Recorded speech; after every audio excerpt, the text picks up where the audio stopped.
whenever the hell YouTube decides to promote this video, knife review.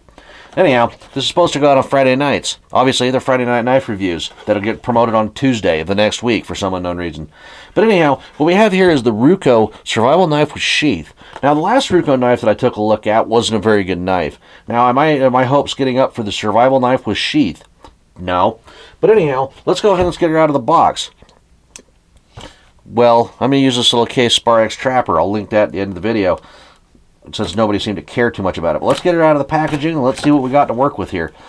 Now, the blade steel on this one, it claims is 1420A, which I don't really see why they would have chose that particular knife steel, because it's kind of a soft steel.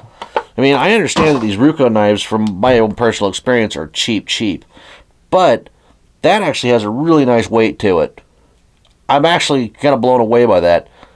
It's got a really nice weight to it. It actually has a little finger hole so you can choke up on it a little bit. I wouldn't recommend doing that too much because the knife blade just is right there. There's no little protector for your finger. So holding it like that would be perfect. I'm going to go ahead and close this knife and get it out of my way.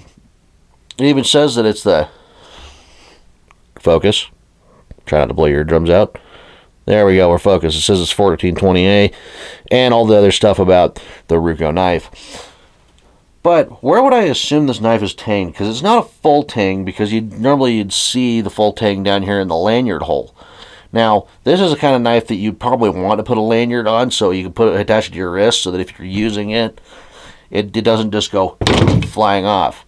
And I just about took my finger off doing that. So safety first. Maybe I should wear gloves doing this. But anyhow, let's take a look at that sheath. It's just got your polypropylene sheath. Along with it, it's got a polypropylene handle with a little bit of rubberized grip. Not much. But can this go in either way? Stays in there pretty good. And yeah, it's ambidextrous. It can go in either way.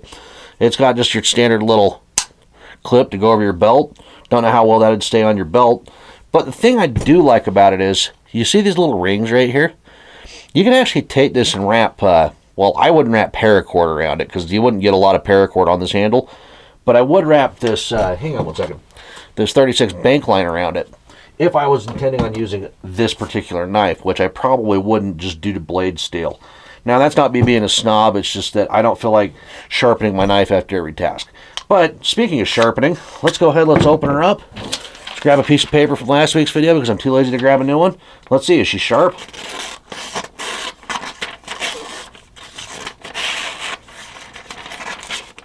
Kinda. Probably help if I was doing that in frame.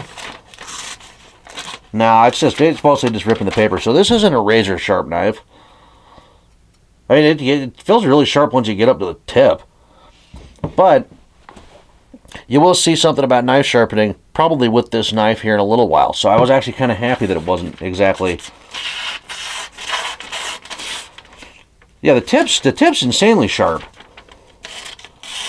I say that, then I won't, and then it doesn't cut where the fuck. Yeah, the tip's sharp. The rest of the knife isn't very sharp. I don't know if that's, on purpose. And I'm also just kind of droning on here at this point. And since it's a survival knife, let's go see. It's got a hollow grind on it, by the way. And I can also hold this in frame.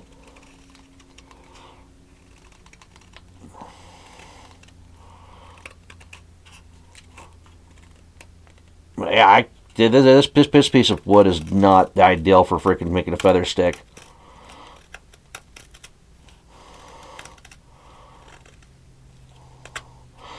But you absolutely can do that with it. Now, it's probably dull as shit now after I did that because 420A.